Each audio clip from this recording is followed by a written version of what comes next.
This is Dr. Karen, and you are listening to the Facto Leaders podcast on the B Podcast Network, where I share up-to-date, evidence-based practices, my own experiences, and guest interviews designed to help pediatric therapists, educators, and aspiring school leaders design services that support social, emotional, and academic growth and set kids up for success in adulthood.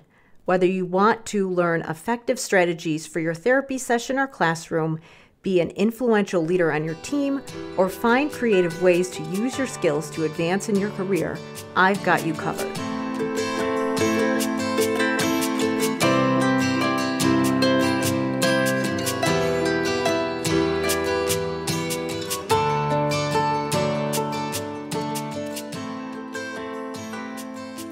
Hey everybody, it's Dr. Karen, and welcome to episode 154 of the Facto Leaders podcast. In this episode, I share a special Q&A session I did with the members of the Language Therapy Advanced Foundation members group. So this is in my Facebook group that is where all of my members of that program can get support and can get questions answered relating to the material I'm covered in the program. So most people in there are SLPs who want to be more effective in their language therapy. However, I do have some people from related disciplines and even a few parents. One of the biggest challenges with traditional professional development is that it's often a one and done format where you go to a lecture or a training and you don't really have a lot of built-in follow-up support. So that's why I structure the program in a way that allows you to get the help that you need. So you can watch a little bit of the training, go apply it, and then come back and get your questions answered. So that is part of what the purpose of the Facebook group is. So I get a lot of questions in the program as well as just on my free content that I offer about how to make the transition between preschool to school age, especially when it comes to language intervention, what language therapy activities are appropriate for younger children, and when to start direct intervention on linguistic skills like syntax. And while there's not a scripted protocol or curriculum that gives us all the answers, there's a wide body of research that shows how an effective intervention framework can work. So it helps us to answer questions like, should we focus on the big picture structure of language, like narrative structure, or should we focus on the pieces? Will kids get the big picture if they can't put the other components together at the word and sentence level? Or will developing the structure give them a process that will help them to develop those other components? In other words, will helping them to build story structure give them a chance to build those other skills like vocabulary and syntax? And in reality, it's a little bit of both. So that's why we have to understand the nuance and consider things like a child's age, what their language skills are, what their environmental expectations are when we're coming up with an intervention protocol. That also can help us to answer questions like, should we think about our intervention from a developmental perspective, making sure that kids are developmentally ready to learn certain skills before introducing them? Or should we think of it from more of a behavioral or cognitive linguistic perspective and operate from the assumption that providing exposure and opportunities and direct teaching will facilitate skills? Again, in reality, it's a little bit of both. We have to pull from multiple perspectives. So in this episode, I clarify some of that nuance, as well as how I've considered some of these things in the framework I teach. So I cover how to structure your therapy session, including how to set expectations, how to think about modeling and scaffolding, and where drill activities come into play. I also answer the question of, where does narrative language intervention apply to language therapy? How do we fit it in? Where does it fit in? Are some students too young for direct work on vocabulary and syntax? How do we make the transition from preschool to school-age language therapy? And then I wrap up by talking about the difference between describing a pattern of behavior versus diagnosing with a diagnostic label. And I talk about how gestalt language processing fits into this all. So As I say in this Q&A session, it's really hard to talk about gestalt processing without upsetting someone. So if I talk about it from the perspective of understanding evidence-based practice and research and what we know about what peer-reviewed research has shown us about language therapy and how we learn language, then typically people who use the framework that is outlined as far as the gestalt language processing phases, typically I have a lot of them upset with me from the way that I explain it. But then if I talk about it at all, people from the other side are often upset with me that I'm even talking about it.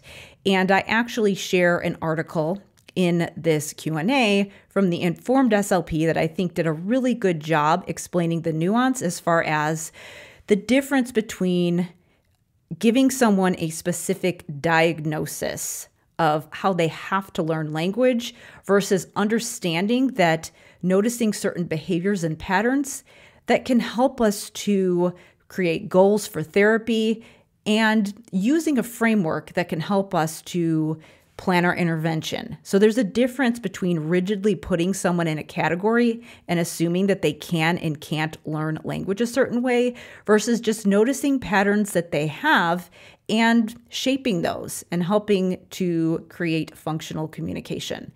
So it's really important that we understand those things because I have seen conversations on this topic get very heated. And I think that's unfortunate because especially when we're thinking about AAC users, there really isn't a lot of research in peer-reviewed studies that show us how we should work with students who have complex communication needs. So we definitely need to consider things like frameworks and case studies, but at the same time, we don't want to ignore the large quantity of research that already does exist for different populations that might benefit from language intervention and might need it in order to be successful.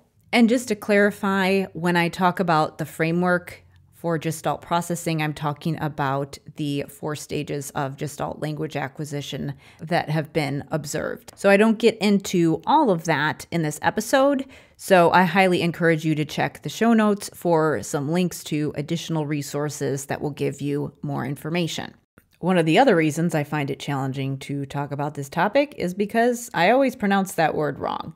So I'm aware that I'm probably saying it weird in the episode that you're about to listen to. If you enjoy this session and you're interested in taking a look at Language Therapy Advanced Foundations, my program that helps SLPs and related providers to provide effective, research-based language intervention, then check out the program enrollment page at drkarenspeech.com/language therapy. Now, please enjoy this episode.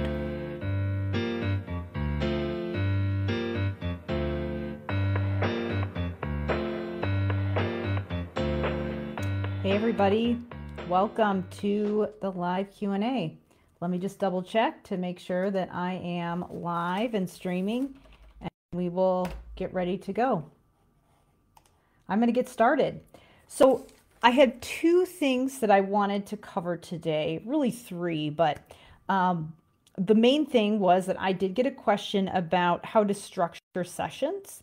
And there's a question about how you structure sessions just overall, regardless of how you're doing a therapy session. And then there's also the little nuance of thinking about specific protocols. So I am going to direct you to some places that you can find that in the dashboard and just a general recommendation for navigating the program.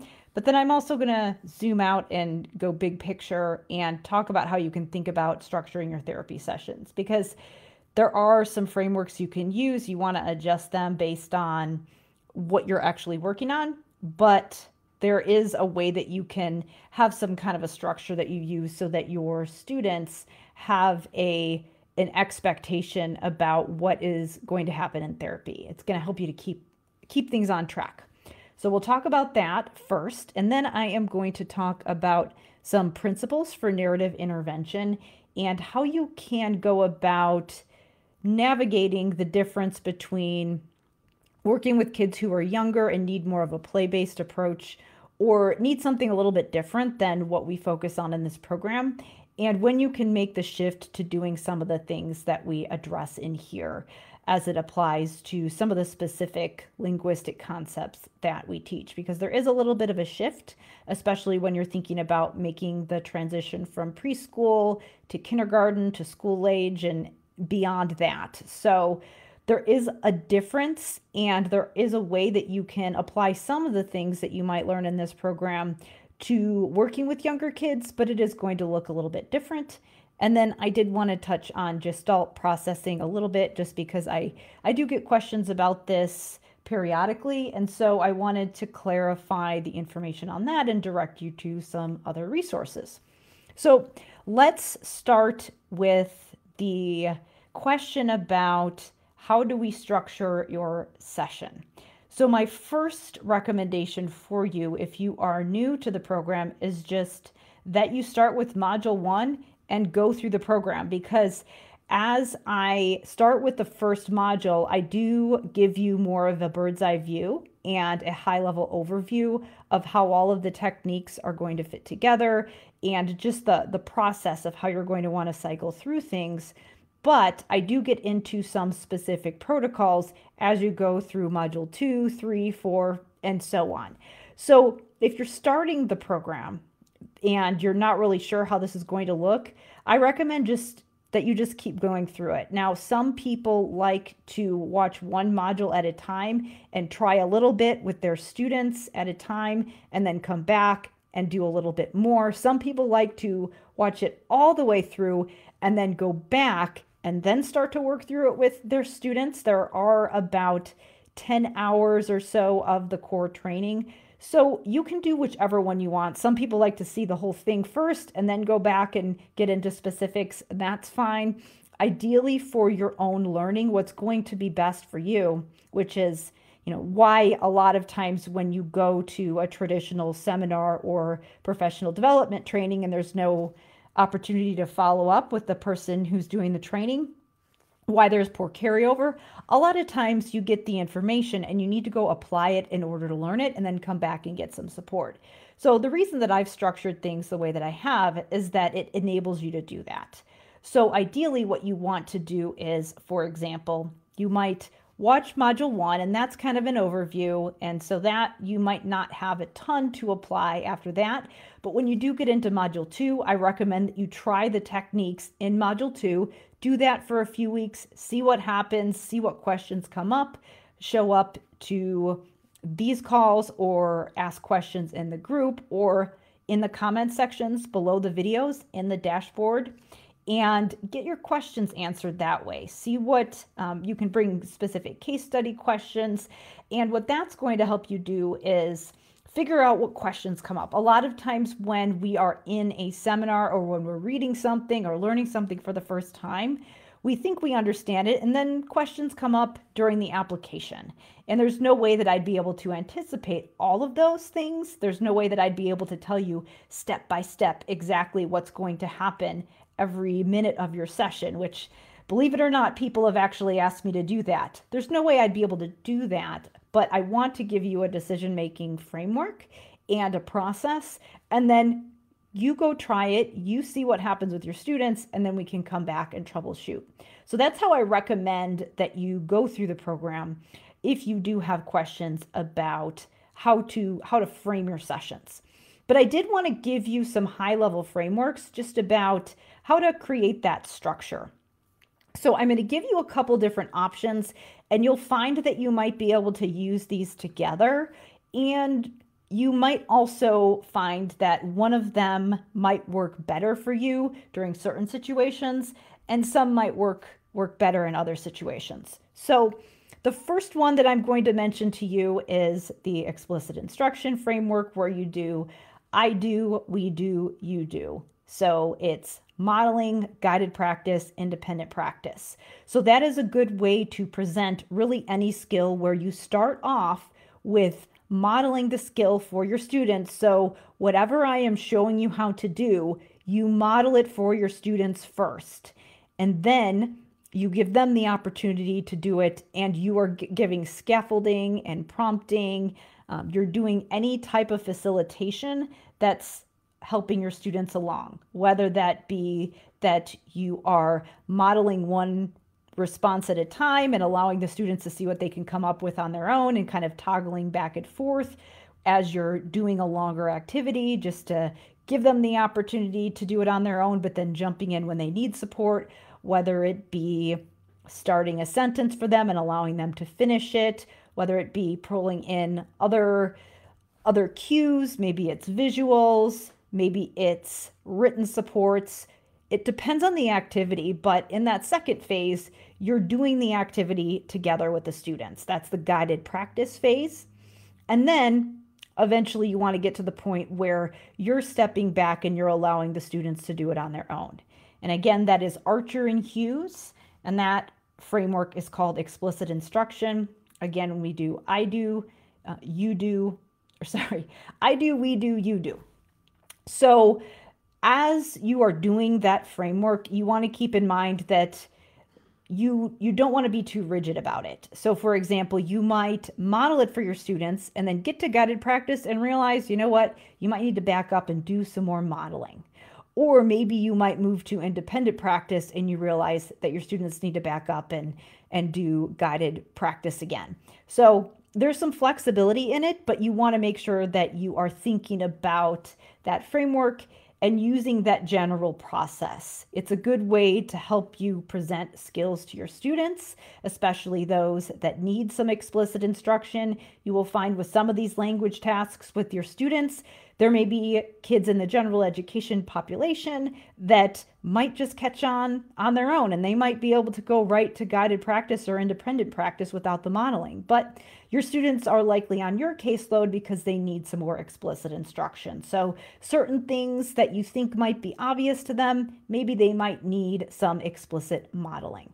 And remember that you can embed modeling into a lot of different things. It doesn't always have to be in some kind of a structured lesson, especially when you're just in the middle of an activity. You might model your own self-talk.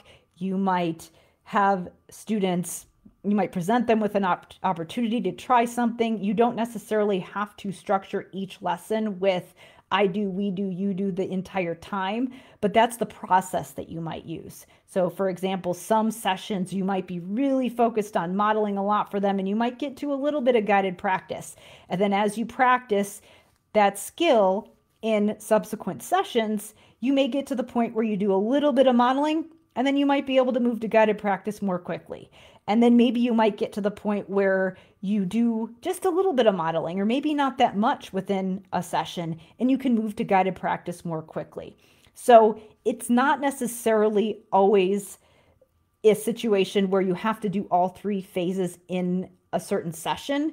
This can be something that's sort of spread out over time, but that's a general process for you to use when you're thinking about showing your students how to do skills that require explicit instruction. So I wanted to, as I'm presenting that framework, give you another way to organize some of the things that you're doing in your session, because there's the framework that you're using, and then there's the structure of a session. So obviously you want to make sure that you clarify the behavioral expectations with your students. And so this means having a certain routine that they do when they're coming into your room.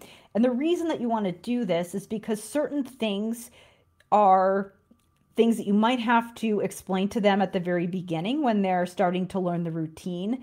But there are things that you don't want to necessarily have to explain with a lot of directions at the very beginning. You want students to start to learn that routine so you don't have to think about it a lot, and that will help with the transition to your session, and it will help with you not needing to give a lot of auditory directions at the very beginning for students. If they're used to doing a certain set of steps at the very beginning of a session, and it's what they do every day, and they're familiar with the activity, that's going to reduce the amount of time that you're spending getting everybody on the same page. So you want to think about that. And I know that in this program, I give you a bunch of different protocols. So you want to think about establishing a general set of expectations for therapy in general, but then within all of the different activities that I'm going to show you, you want to think about any specific processes or steps or things that students might have to do, directions they might have to follow within each individual activity. And as you do that activity and students get familiar with it, it is going to cut down on the setup time so that you can get more to the practice phase and actually get to more activities in your therapy. So think about how you can streamline some of those procedures at the very beginning so that you don't have to give as many auditory directions.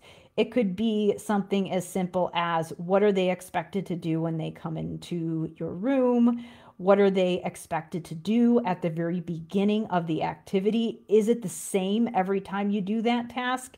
If so, then that's something that you want to get them in the routine of doing without you having to explain it every time.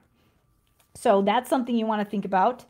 And then I wanted to give you a couple different things to think about within that explicit instruction framework, and things that you can think about doing as you are working through some of these more complex language tasks.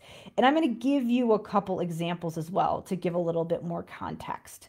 So these are the things that I want you to think about. We have framing the session. Second, we have priming. Then we have applying, and then we have reviewing.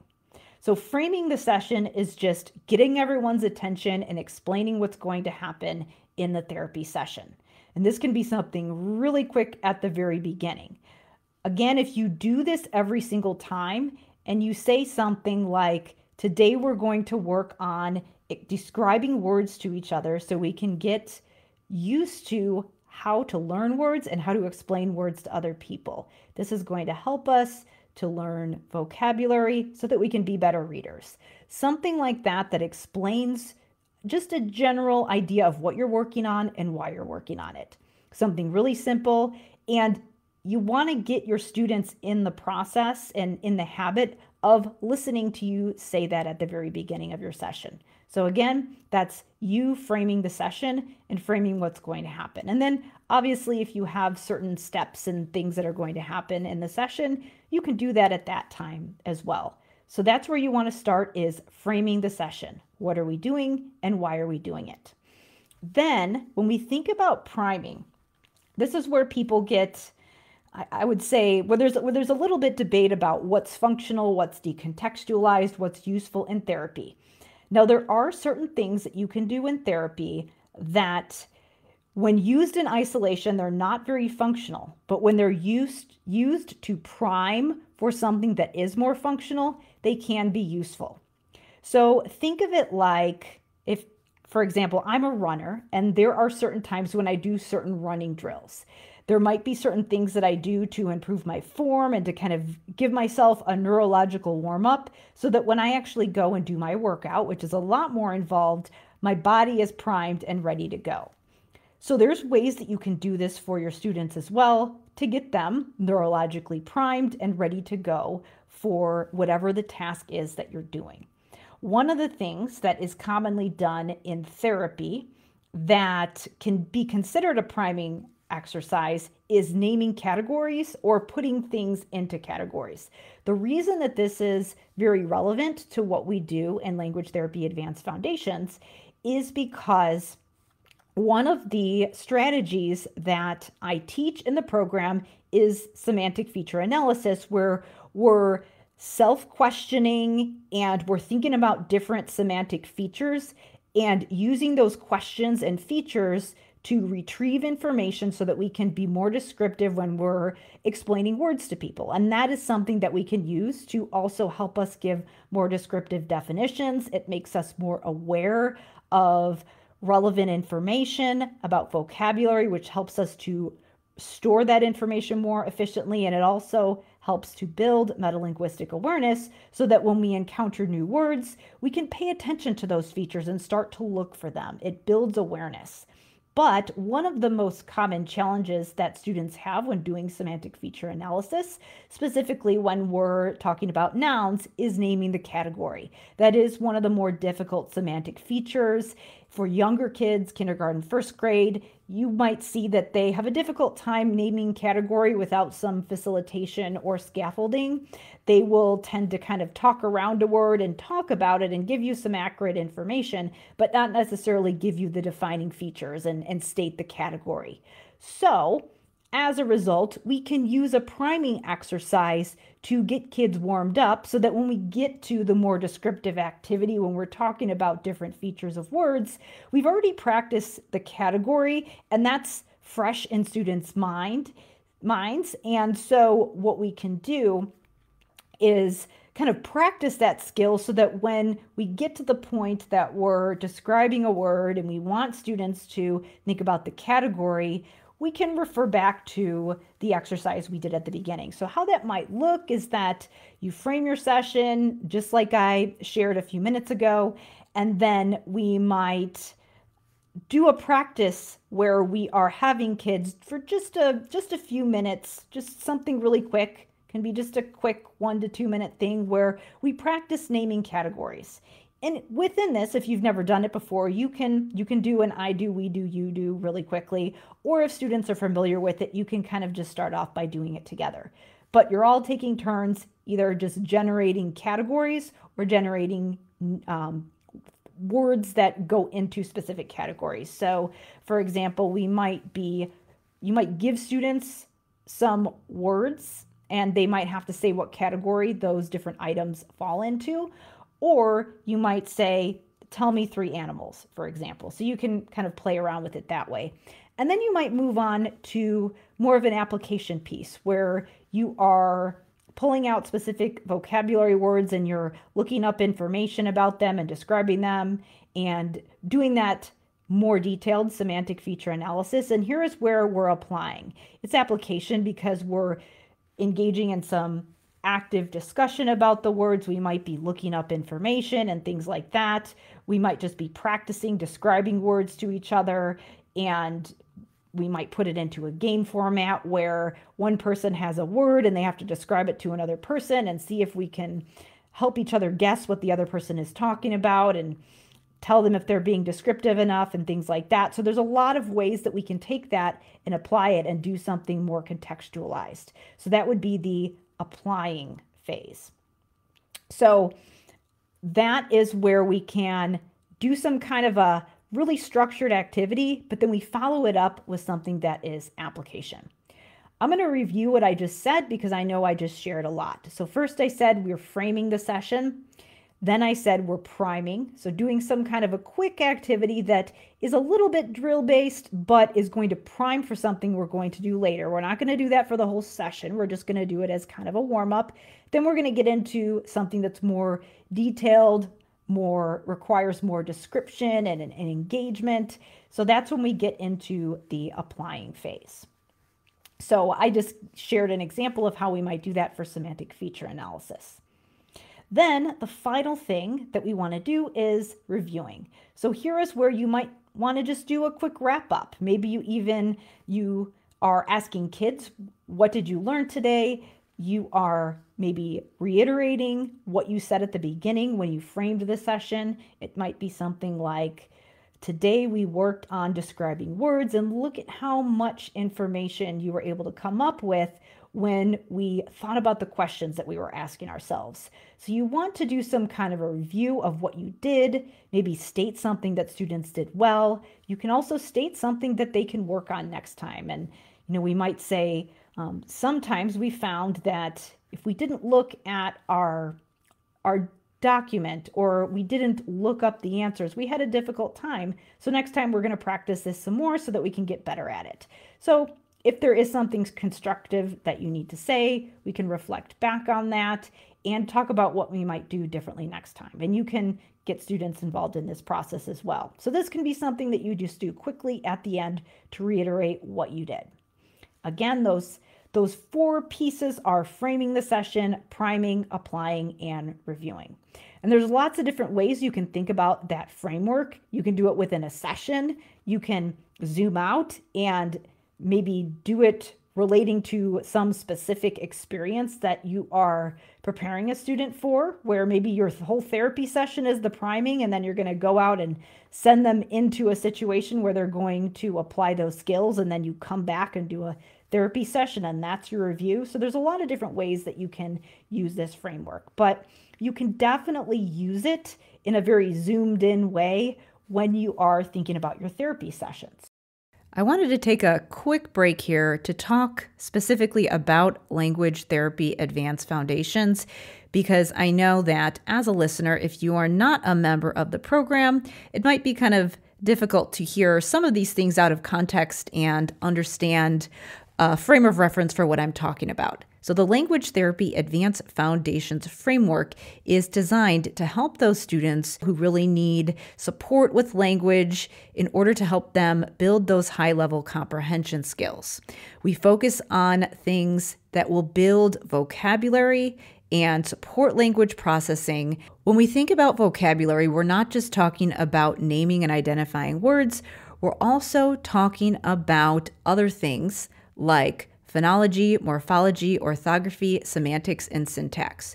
So when we think about building metalinguistic awareness and teaching word learning strategies and thinking about language differently, and using that framework to not just teach specific words, but teach specific linguistic components so that kids can start learning words independently, that's when we can actually make an impact with our intervention, especially considering that many of us maybe only have 30 to 40 minutes a week with students.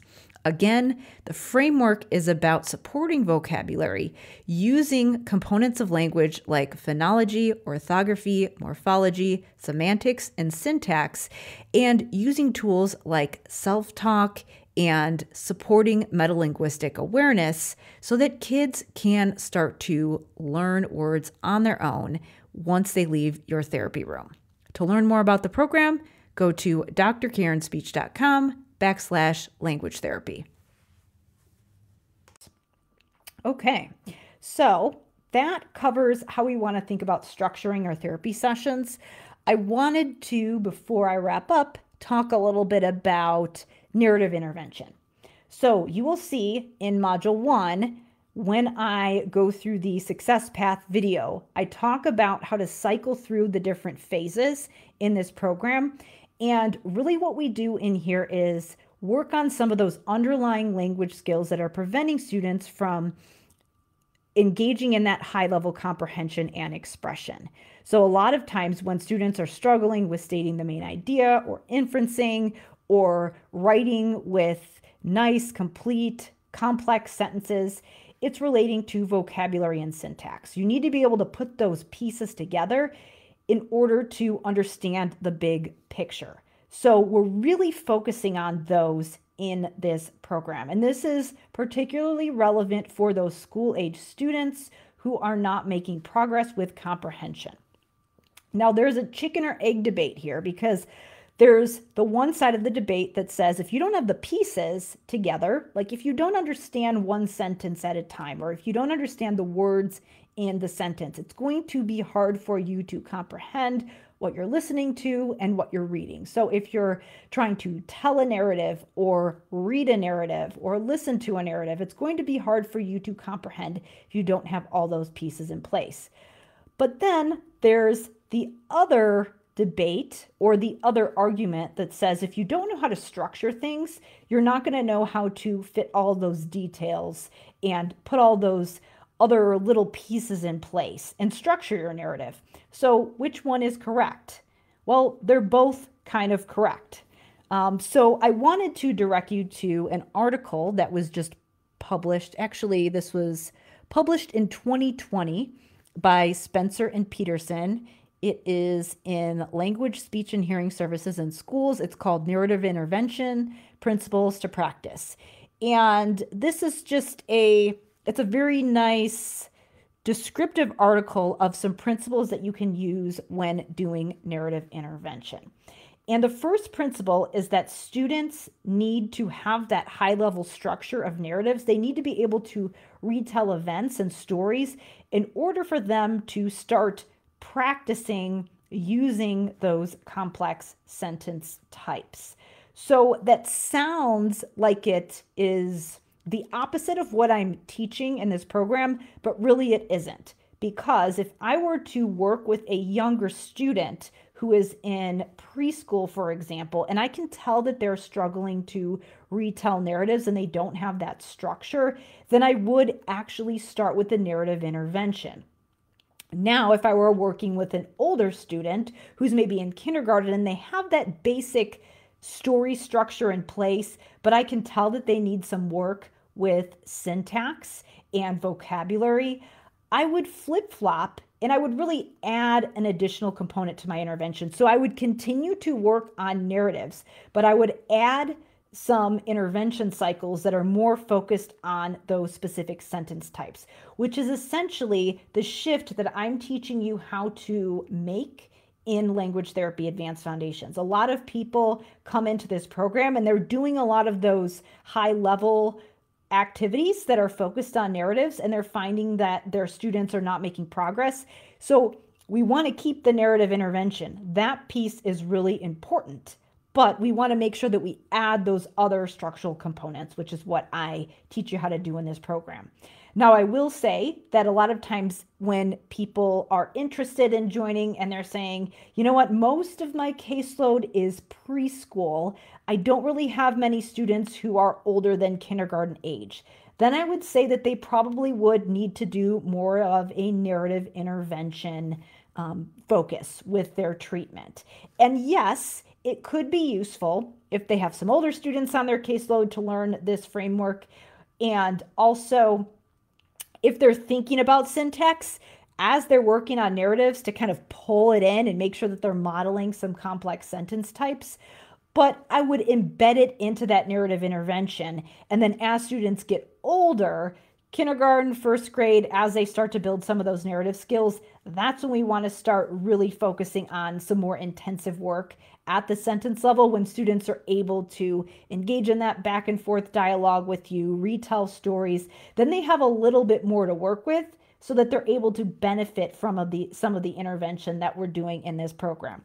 Now, I know I've also said the opposite can be true in certain cases, especially if you have those students who are in elementary school, they are working on reading comprehension, and they're not making progress. Then those students who are trying to work on that high-level inferencing and stating the main idea and problem solving, a lot of times those students do not make good progress with those high-level strategies unless they get that direct work on those language components, like the syntax, like the vocabulary, some of that semantic work that we do in this program.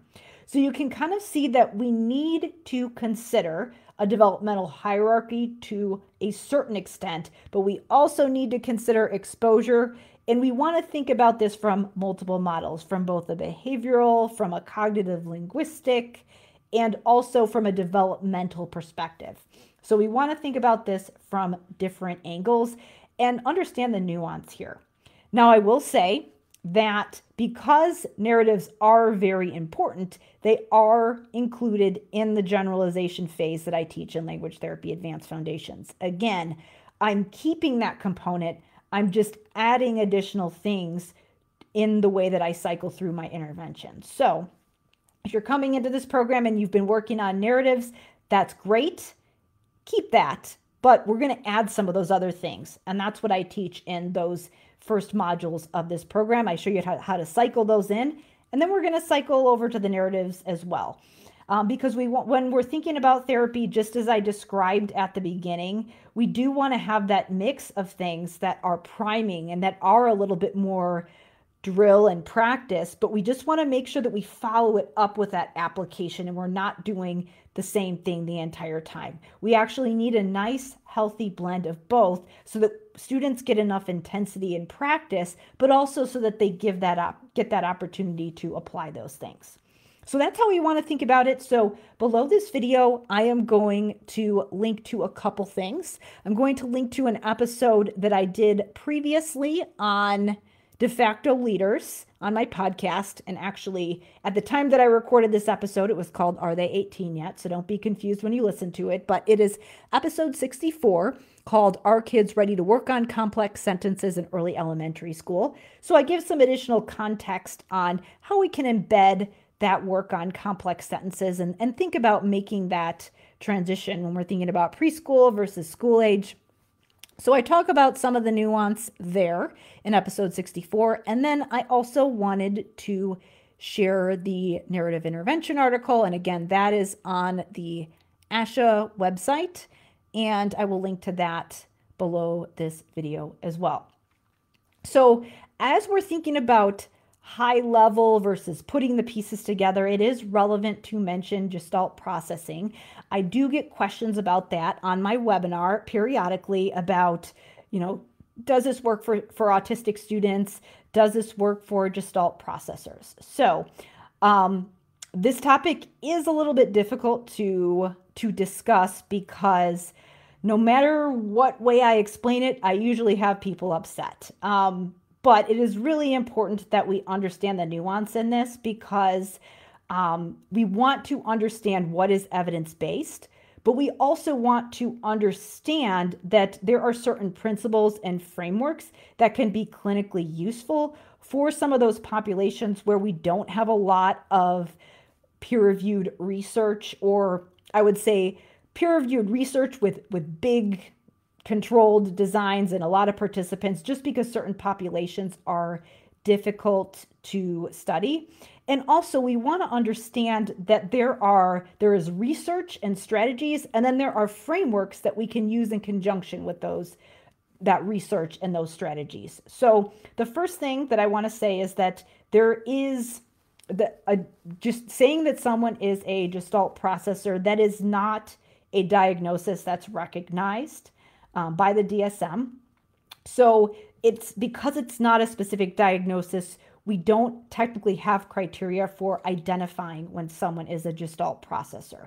Because of that, I don't use it as a diagnostic label. What it is a description of a behavior. We can notice that a student is using a lot of gestalt processing. Maybe they're using a lot of echolalia and they're doing a lot of scripting. So if they're doing that, then we know that that is meaningful communication, and it does make sense to lean into what they're doing and shape that and use it to facilitate more functional communication. So it is relevant that students might have that pattern, and we definitely want to leverage that and use it and use a framework that can help us to go through the different phases and help us to plan goals for treatment. So we can use a framework, and then within that framework, use evidence-based practices and techniques that we know can help facilitate language. So we can use a framework in order to shape that echolalia and shape what the student is doing, but we can't technically say that that is a specific diagnosis. So I caution people against rigidly putting students into a category and assuming that they can't learn a certain way. So it doesn't necessarily mean that they won't ever be able to benefit from some of those, what people consider to be analytic language processing strategies. We don't know for certain that they will never benefit from that. There's actually evidence that a lot of students who do demonstrate some of those patterns actually do benefit from some of that language facilitation. That being said, if you notice that students are using a lot of echolalia, then yes, you can certainly use those phases that are outlined as far as the different types of gestalt processing. It's certainly something that we can use. And as I was saying before, when it comes to students who are non-speaking AAC users, we don't have as much research in that area. So if there is a framework that is useful clinically, it helps you to come up with treatment goals, then by all means, it makes sense to use it. I did want to mention an article that was written by the Informed SLP that explains the nuance of this topic really well. It explains what the research says and what we can do as far as clinical decision making. And basically it says what I just explained, that no, technically we can't use this as a diagnostic label, and we don't know for certain that students have to learn a certain way, but that the framework is certainly useful clinically for certain students. So what I typically say to people, and how I tease through this this topic, is that it's similar to what I said with narratives, is that some students might need an additional framework, especially if they are not able to engage in a back and forth dialogue and they're not using, like if you are noticing that they're using a lot of echolalia, it might make sense to move through that framework before you are using something like what I would teach in this program. So kind of like narratives, where you need some structure in place in order for you to work on some of those things like complex syntax. You need to be able to have a student who's able to tell you kind of retell you some basic events. No, their narrative structure does not have to be perfect for you to work on complex syntax, but you need something in place for you to work with. So I would think about that the same way that I would think about narrative intervention. For some students, if you know that they're not really engaging in a lot of back and forth conversation with other people, and you need to structure some of those things and help build some of those basic sentence types, then yes, it makes sense to use a framework like that.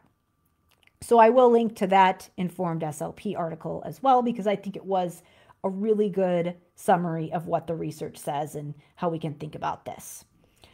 So I hope that this helps to answer some of those questions. Again, what we covered today was how to structure your sessions from a high level, how to think about making the shift from early language and narrative intervention to working on complex syntax, and then how things like gestalt processing can fit into all of this. So let me know if you have any questions. Just leave them in the comments below. I'm happy to answer them. And if you have additional questions, you can always start a separate thread in the group. Thanks, everybody, and have a good night.